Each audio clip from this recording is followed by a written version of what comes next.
Now it's Yes.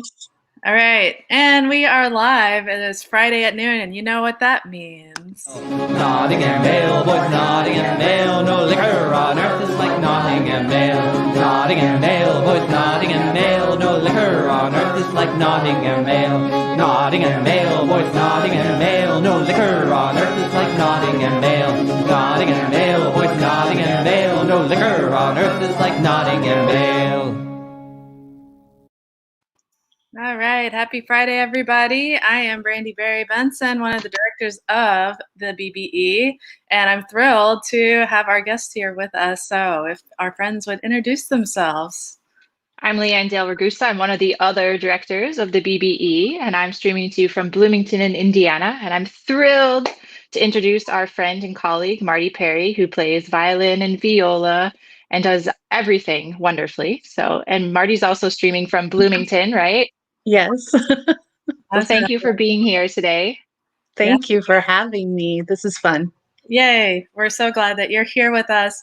And for those of you who are out there watching BBE Live and you're wondering if there's somebody missing in the mix, there is, in fact. So our beloved Thomas Elaine, he is actually in the process of becoming Dr. Thomas Elaine and rehearsing for his lecture recital. But even more importantly, today does mark a very special day for him. So to that end, we would like so Thomas, you're going to be watching this later. We just wanted you to know we kind of had a little Zoom meeting with Guillaume, your cat, and some of his buddies, and here is what they came up with.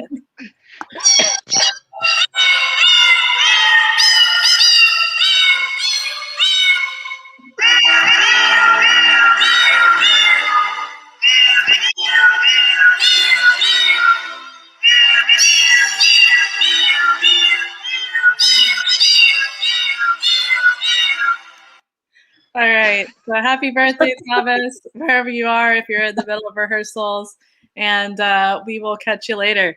All right. And now we come to the trivia. So we're going to be walking Martie through a couple of games here. Leanne, let's have you kick us off. And before we do that, let me load this up. But in the process, his cat is named Guillaume? Yeah. Is that after Michaud? Yep. Oh, awesome. Exactly. Oh, yeah. He's an early music geek cat. Yes. Yeah. For sure.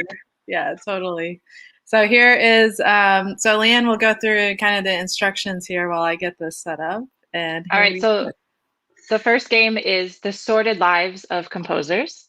So how it will work is I'm going to read a paragraph about a composer, and I may or may not leave out specific information that will give you the answer. But you'll have 4 multiple choice answers on the screen to choose from. And just like Jeopardy, before you give us the answer, there's going to be a little thinking music so you can decide what the answer might be or who you can rule out. And so without further ado, are you ready for the first question? I'm ready. Okay. Okay. So this Baroque composer wrote a flute concerto in D major, nicknamed the Goldfinch. It is impossible to miss the reference to the songbird when the first movement opens with a twittering cadenza for the solo flute, which imitating the goldfinch. Then the soloist strikes up a dialogue with the violins, the effect of which sounds very much like a garden full of finches. The second movement offers a brief lull with a more lyrical melody for the solo flute, accompanied only by the cello and harpsichord. For the finale, there's a return to the blistering solo figuration built out of sequences of simple bird calls, which conjures the goldfinch's repetitive vocalizations. Written for his students, this concerto made space for one of his advanced pupils to demonstrate skill and grace, while also allowing others to participate in the alternating ritornello sections for the orchestra. Was this composer Gemignani, Quantz, Vivaldi, or Locatelli? But first, some thinking music.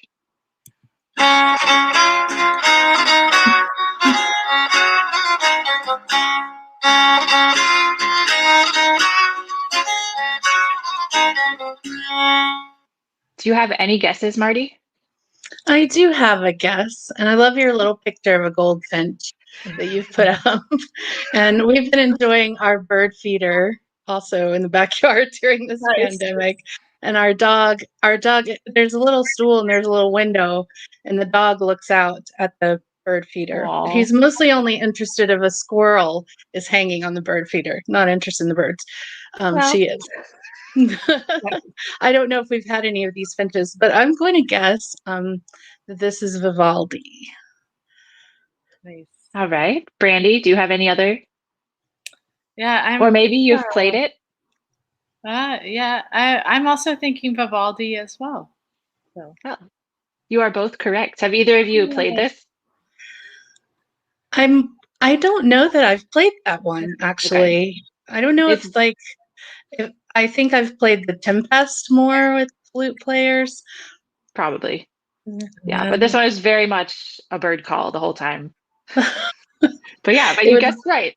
Yeah, it would fit well on a program of, birds, and Vivaldi liked to write those birdie things in all of his violin stuff too. That is very true. Very true. All right, well, let's go on to our second question, which also follows along with the bird theme.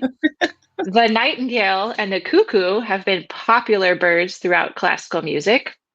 This particular composer was fond of using the cuckoo in his music with its plaintive but distinctive falling pitch bird call.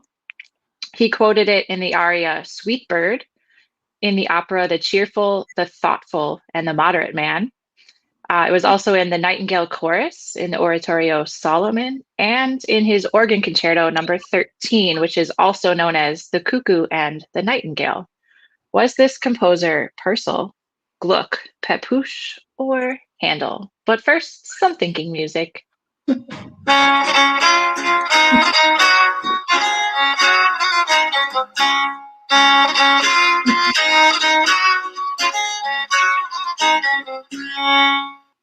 Any guesses, Marty?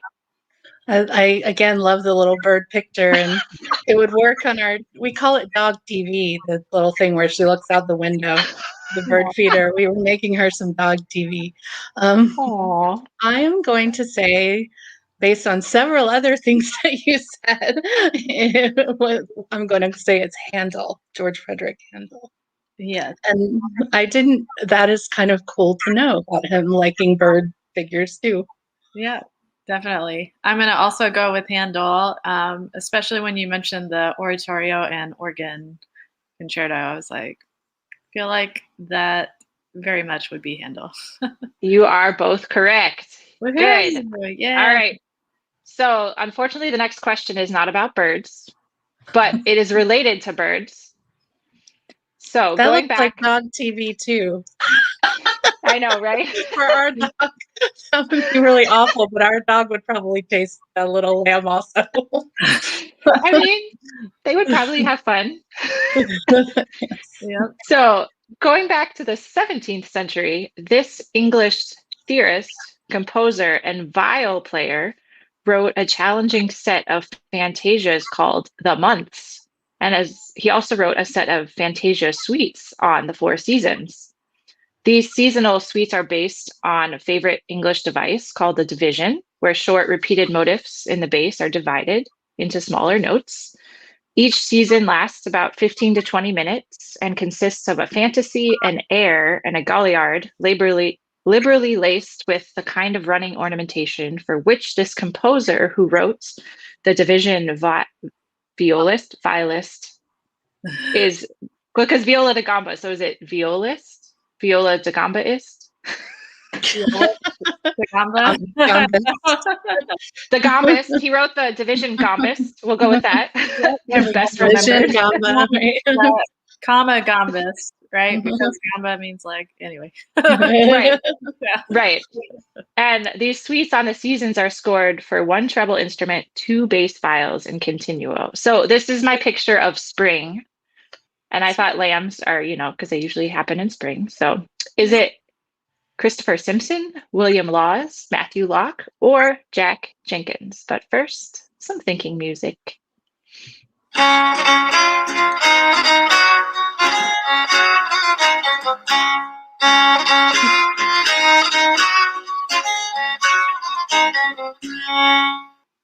Any guesses, Marty? I'm going to guess Christopher Simpson. Yes, same here because of the Division Vial reference. Very I nice. didn't know that about the seasons. Yeah. Yeah, I didn't know this existed. Yeah. But yes, you are both correct. It is Christopher Simpson. Well, it sounds like something we need to hear played. Some people need to get programming that because I had not heard of that. I know. Exactly. Well, good job, Marty. You got 100% correct. All right. Nice. That's awesome. And then we're going to go to the next game, which is called Two Truths and a Lie. So I'm going to read you 3 different short stories, and then you have to pick out which one is not the truth. All right, here we go. And Marty, I'll warn you, Brandy is very sneaky. Sometimes she'll just change one word or a year. Sometimes. I don't know. You might get this. So this is, since we'll be chatting about your 17th century program coming up. Okay. Here's some little 17th century trivia for you. So the first story here, Heinrich Ignaz Franz Bieber was sent by his employer, the Prince Bishop Karl II von Liechtenstein, Castlecorn, to meet and purchase a new set of instruments from Jacob Steiner. However, he never met up with Steiner and instead began working for Maximilian Gandolf von Kuenberg. The second story, not long after his sudden move to Salzburg, Bieber met and fell in love with Maria Weiss. They had 11 children, but only 2 sons and 2 daughters who actually survived into adulthood. And one of those daughters was named Anna Magdalena, the very one that J.S. Bach would later fall in love with and marry. And then the third story, after Bieber's rise to Kapellmeister at Salzburg, he was further elevated to the rank of nobility and given the title Bieber von Bibern. The highest rank he ever attained was Lord High Steward. So, which one of these stories is the lie? And now a little thinking music.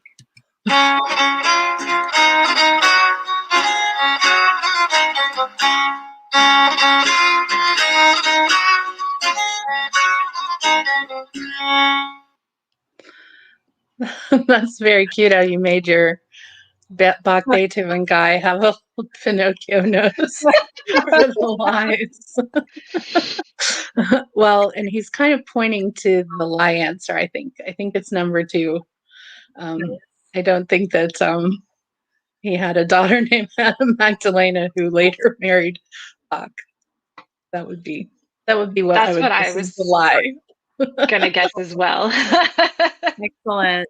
Well, you guys are right for the reason that it wasn't the same Anna Magdalena, but actually one of the daughters was named Anna Magdalena, just not the one that fell in love with. Married. So, That would be unlikely. Yes, yeah, it would be unlikely. Excellent, Marty. You are on a roll here. Let's move on to the next trivia we got here. This is around Schmelzer. So, first story here. Like Bieber, Johann Schmelzer also achieved the position of Kapellmeister under his employer. Unfortunately, that was short-lived, and after a few months was taken by the Great Plague of Vienna. Number 2, while much is unknown of Schmelzer's early life, some of the earliest documentation we have of his life lists him as both a baker and a cornetist at St. Stephen's Cathedral in Vienna. And then number 3, Schmelzer's collection, the Sonata Unarum Fideum, is one of the first collections of sonatas for violin and continuo by a German-speaking composer. So which one is the lie? And now a little thinking music.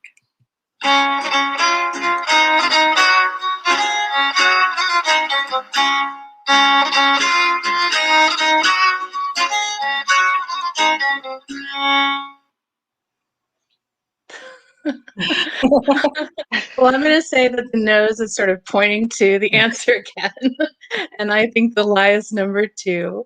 I'm not heard anything about Schmelzer being a baker. Cool. Awesome. Leanne, what do you think? I really have no idea, so I'm going to go with Marty and say it's the second one as well. Nice. Well, Marty, you're on a roll again. It is actually he was not a baker, but I think his father was. So, which is why I put that in there. Awesome. And now we get to the final. This is about Vevanovsky, so one of Bieber's contemporaries. So here's the first story. Pavel Joseph Vevanovsky was a contemporary of Bieber and worked under his same employer, Karl II von Liechtenstein Kasselkorn. He directed the large ensemble in his court, which employed musicians from all over Europe. Vevanovsky, number 2, was not only an ensemble director and music copyist, he was a trumpet virtuoso as well. He was known for being able to play extensive chromatic passages on the natural trumpet, which impressed his employer so much that he requested lessons from him by royal decree. And then the final one. Not much is known about fellow contemporary Antonio Bertali, and unfortunately, half of his works were lost. We do know that he was born in Verona, Italy, and spent most of his life in Vienna. Thanks to the copyist efforts of Vevanovsky, the other half of his works still survive in Vienna. Which one is the lie? And now a little thinking music.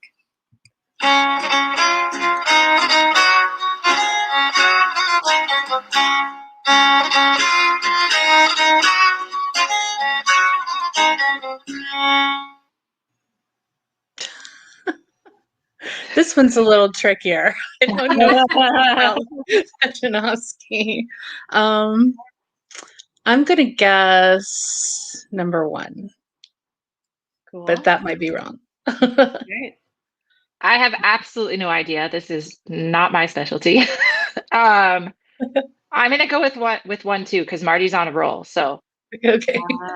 Excellent. Well, I have stumped you both. It was actually number 2 again. Number 2. No! Okay. Sorry that that does not work in this trivia. No, I'm just kidding. So it was mostly true except for the end. I don't actually. Well, first of all, his employer didn't request lessons by royal decree if he actually had lessons. Okay. Yeah, Okay. that's the only But thing. the first part is true. He was a virtuoso trumpet player. Yeah, he was. Yeah, that's what tripped me up because I knew that he was a virtuoso trumpet player. So it's like, For well, sure. maybe he was demanded to Right. a royal decree. Yes, for sure. Well, awesome. Well, you've got like almost a clean sweep here, so that's Yay. awesome. Yay. Thank you. Awesome. And I'm better at your trivia than Trivial Pursuit. So yeah, right. That's awesome. Well, and we always make the joke that's like, well, would we even get our own trivia questions right? But that's the fun part. That's why we also quiz each other. Like I don't know Leanne's questions ahead of time either, and all that good stuff. Cool. But enough of that stuff. Let's talk. So Marty, you've got a really cool 17th century program coming up with Indie Baroque, and we'd love to hear more about it. Well, thank you for giving me the opportunity to talk about it. I was so excited this program was originally supposed to be Bartold Karkin, our director, conducting us. And it was supposed to be a program before Mozart. And it was supposed to happen in February of 2020. And so these are all the iterations that this program has gone under. And so then it got shifted to this year, February of 2021. And then it became that Bart couldn't come again. And so I was asked to create a program. And we're trying to do all this under these pandemic restrictions. Yeah. So it had to be strings only and only so many people and repertoire that we could get to ready in only a certain amount of time. And so I thought it would be a good opportunity for us to do 17th century music, which the band has not done in a while, and some string music that would be fun for the strings with multiple parts. So I'm very excited about the program because it has Bieber and Muffat and Bertali and Schmelzer on it, and it's got multiple parts, multiple violin parts, multiple viola parts, a couple of variances and numbers of the strings even, and it's just some really wonderful 17th century music that we don't get to play very often. Yeah, So, sure. and then that got switched. We were supposed to do it in February, and then the infection rate was way too high in Indianapolis to be safe, so we moved it to now, next weekend. Nice. That's Will very this be cool. virtual or for This is audience? going to, well, we're having this for a live audience and virtual. So we're having Ooh. an in-person concert, live in person on Friday, May 30th at the Indiana History Center at 7:30. It's a limited audience. I think it's 50 people or less, the capacity of the History Center, with lots of distancing between the audience and the band. And we measured the stage to see if we could be apart, so socially distant, live. And then the next day, Saturday, May 1st at 7:30, it'll be at the University of Indianapolis. And it will be not for a live audience, but it'll be taped. And that will be for streaming about a week later on YouTube. Cool. Nice. That's Yeah, awesome. so for a ticketed audience on YouTube. But I think after that, it's going to probably kind of be available on our channel or in Yeah. various places. Yeah. So, and I mean, since you've also had a lot of experience, like just dealing with all the logistics of doing, I mean, what were some of the things you were running into, just with all these, I mean, since we're in this new pandemic world, right? Like it definitely has changed a lot. And so I'm just curious, like what's been some of the bigger changes or challenges, and like how are you thinking differently? Well, it's been challenging to, figure out how to do this, first of all. And we did a couple programs in the fall successfully. Um, it's been challenging that we've kind of had to change things like this, the schedule's changing all the time. Just making sure that we're meeting the COVID restrictions of the venues, but also as an organization, keeping people safe. It was very hard to cancel this program in February, and I'm the acting concertmaster and curator of this program, but I'm also the ensemble manager, and that's been tricky because I had to look at that in February, and when the entire state was in the red of Indiana and the infection rate was just too high, I needed to bring that to the attention of our board and say it's not going to be safe. It's challenging because we bring musicians in from other places, and we want to make sure we're doing that safely also. We have been trying to have programs where we only have people drive, but we have a couple of people coming for this concert that we've actually asked to quarantine a little bit before to make sure, because everybody's not vaccinated yet, and just trying to keep things safe. We've had an instance that, you know, we had somebody who actually tested positive on a project or right after a project, and everybody had to be notified and quarantine and all of that. So it's kind of just like every organization, we're just rolling with the punches and kind of having to be really flexible. And um, I'm proud of our organization for really trying to do something anyway, just to keep us going. We could have just kind of folded up and done nothing for the year, but I think it's good that we've been trying. Yeah, So, absolutely. and yeah, and just different things like deciding the Indiana History Center where we're playing is a small stage, and there's going to be 13 of us. So yes, one of our ensemble members, our harpsichordist Tom Gerber, he went and he actually measured. So, we're just trying to do things to stay safe, but also keep playing music. Yeah, for So, sure. Well, Have you cool. guys talked about your season for next year? If it will be in person, virtual, both? I think we're hoping for in person some, but our plans are to do much like we did this season. If we have to change some plans, we'll definitely do streamed things. We're going to have a season for sure. We have to go a little hybrid. It's probably is that we're keeping that aspect anyway. I imagine a lot of organizations are going to start keeping this streaming aspect going because it's been so successful, and we've reached people who wouldn't normally be able to hear us. We've had people listen to us from other states that normally wouldn't come to a concert. So I think it's a good thing to keep going. No, our fingers are crossed that we can bring Bart again in October, our director in October and February, to do the programs he was supposed to do this year. Wow. Yeah. Yeah, that's a whole nother level, bringing somebody internationally. I know, and it might not work. I mean, he might not. There might have to be too much quarantine on either end. Like his country right now is requiring a lot, and so if he can't come in October, we'll just reprogram it. We'll do something else, like we've been doing this year. So, Right.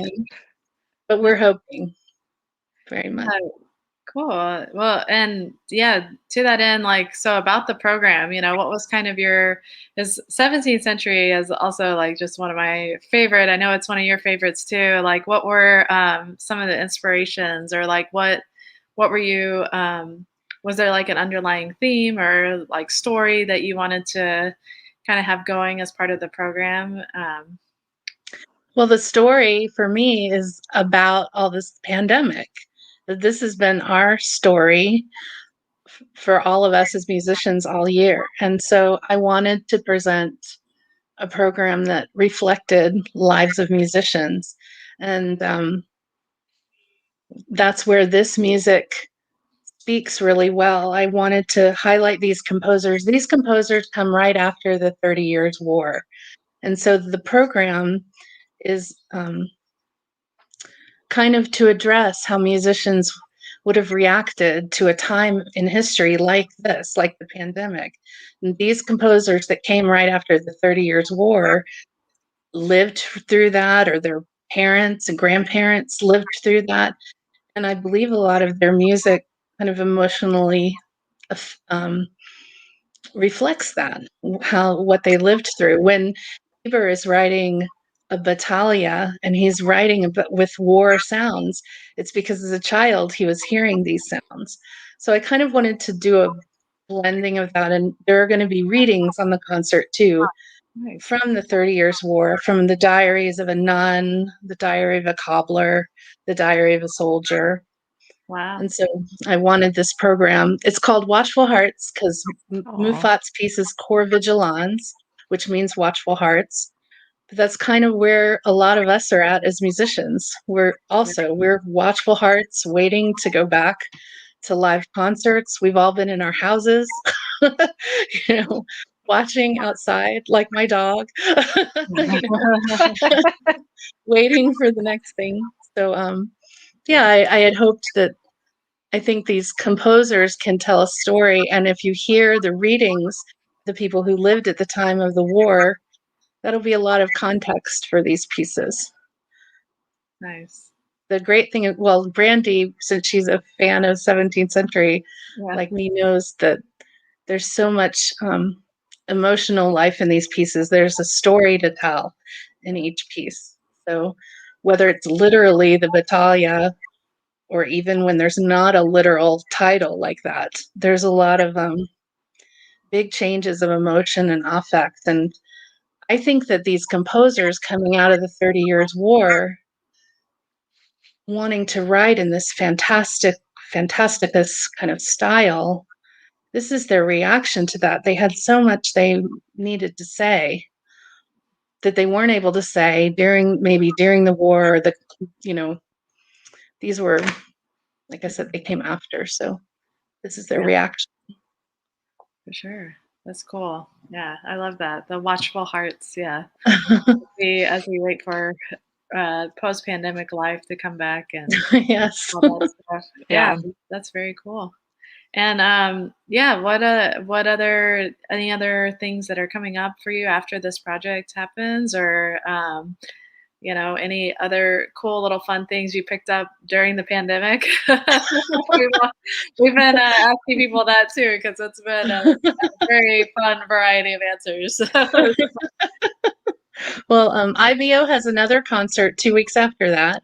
The Indianapolis Baroque Orchestra has Augusta McKay Lodge is coming to play the Four Seasons, and that was supposed to happen last spring. So yes, and that's been tricky because she is the first one coming back internationally. So she's had to get kind of permissions, and we've had to check all that, whether she's allowed to come here from France, and that she had a contract with us really helped. So, Yeah. Sure. but during the pandemic, we've been doing a lot of cooking like other people, learning new recipes. And my favorite, I learned how to make pho. It's really good. Ooh, Wow, dang. nice. Yeah. Awesome. Yeah, it's amazing. I could eat it every day, but it's kind of a lot to hand make it at home. For sure. Yeah. And we've been baking, and my son's been doing homeschool, so helping him, and or not homeschool, school at home. Yeah. Yeah. Yeah, we've been doing a lot of what a lot of other people are doing, I imagine, which is cooking and watching Netflix and practicing. Catching up on all those shows. Catching up on those shows, but spending some time creating these programs it's been nice to have some time to actually think about some of this stuff too. In a way, I started taking Alexander technique lessons, which I'm very pleased about. It's going really Very well. nice. I wouldn't have had time to do that. It's all virtual, which you wouldn't expect Alexander technique lessons to be, but Yeah. that's been kind of amazing. And no, it's great to kind of see the bright side. And you all know this, but I'll tell you might know this, but I also did contact tracing for a couple of months. Oh, wow. Yeah. For COVID, and that helped, with some income there for a little while. and I felt like I was doing something that was helpful in the pandemic. So Right. we had a meeting, and I told him I was a Baroque violinist turned public health worker, and somebody thought I said broke, BROKE. Like literally actually thought They didn't know it, which was actually kind of funny because that's kind of true too. Right. Yeah. That's funny when it's like actually not like the joke intended.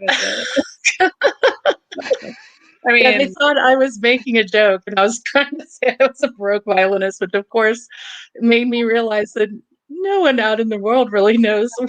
It's not a common thing that people are thinking about. Like we're thinking about Baroque flute player, Baroque violinist all the time. No one else is. yeah. Nope. Anyway. Yeah, just violinist or flutist will do. Right, exactly. If I'd have said I was a violinist, that would have been fine. Yeah. They're like, Baroque? Is that like dance music? Well, they thought I was making a joke, and it was a good one. So Yeah. That's funny. Well, cool. Any last parting words you would like to say to our audience? Oh, actually, where could they go to find out more about the program? Oh, yes. Yeah. Well, if you want to learn more, please go to www.indiebaroque.org. Our website has all the information about the concerts, or you can go to our Facebook page, indiebaroque.org, INDY Baroque, and it has information about the concerts coming up next weekend and May, and about next season. I don't know if next season is up on the site yet, but just know we are having a next season, which is, Yay. I think that's an accomplishment in the middle of this pandemic to say we're carrying on, and I'm so proud of you guys for carrying on too. Yeah, thanks. Yeah, Thank you. I think it's important. I think it's important the more people are able to keep going, and and know that light at the end of the tunnel is there, and all that. So, yeah, well, cool. Very much, very much, and we'll see how this works with us. I think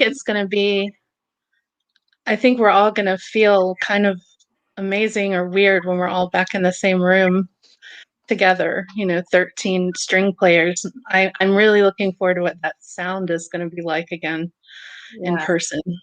Because we've been doing these Bach cantatas, and they're kind of 1 and 2 and apart, but I haven't really heard a whole string section in a while. And Yeah. in a while. Gosh, over a year. That is going to be. Yeah. I'm probably going to cry a little. Everyone probably will. Because it's been fun to be able to do these things in Bloomington, like the Bach cantatas with people like Anne, and it's been fun that they've kept that going in a way too, even though it's such a different way of making music in this garage where we're missing some of the people and we're But you know, we're making it work. Still That's making I'm like, this garage sounds pretty epic. it's very garagey. it's like a warehouse garage, if that helps. Yes. I And don't you know. can't really hear anyone. Warehouse in Bloomington probably means something a little bit like a warehouse in Chicago.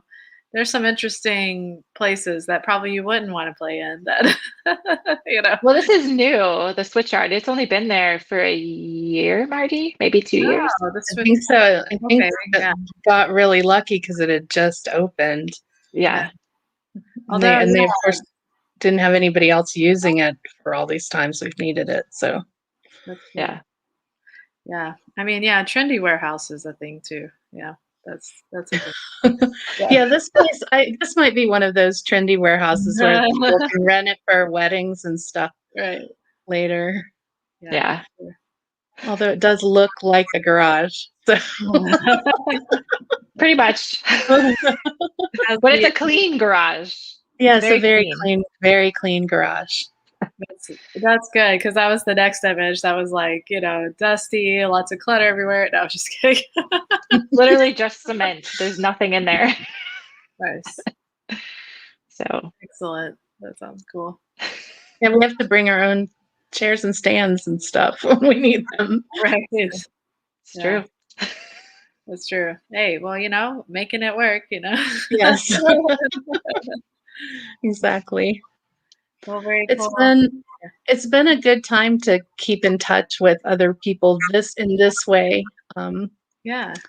Several ensembles that I play with keep in touch this way over Zoom and with meetings, or one orchestra I'm in, the North Carolina Baroque Orchestra, we have these musicales where we play for each other over Zoom. Cool. And Nice. I think it's neat to see that everybody just still yearned to communicate in this way so much that we've figured out ways to make it happen anyway.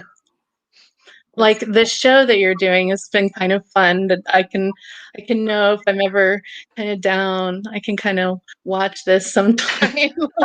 Even if it's not on the day, I can watch it later and feel like, oh, I'm seeing people that I, having fun. Right. We try to have a good time. Yeah, definitely. Absolutely. See friends that we're not getting to see. I think that's what North Carolina, that orchestra, wanted to do. It was a way of giving us some goals for playing to for a while when there weren't projects really in the thick of it last fall, when people were scared to do much. It was nice to play for each other and have some excuse to practice for that you were going to play something for people over Zoom. Definitely. Yeah. Absolutely. Well, Martie, it is such a pleasure to have you here, and I'm so glad we got to catch up this way. Yes. And that you're also one of the ones forging ahead and keeping music alive in the pandemic, and so definitely it'll be really cool to just we'll have you back on at some point again, but for everybody out there, check out indiebaroque.org for next weekend. The program is happening next weekend. And and we will be back with BBE Live next week with another violinist who I think actually is playing in the Sarah Craner will be joining us. Oh, wonderful. So we'll hear about this project again. So you'll hear about it in the middle of the project. You'll hear. Exactly. Hey. Exactly. That'll be great. Cool. All right. Well, take care, everybody. And Thank you here so much. is, absolutely. And now for a little outro video here. Nottingham ale, boys, Nottingham ale. No liquor on earth is like Nottingham ale. Nottingham ale, boys, Nottingham ale. No liquor on earth is like Nottingham ale.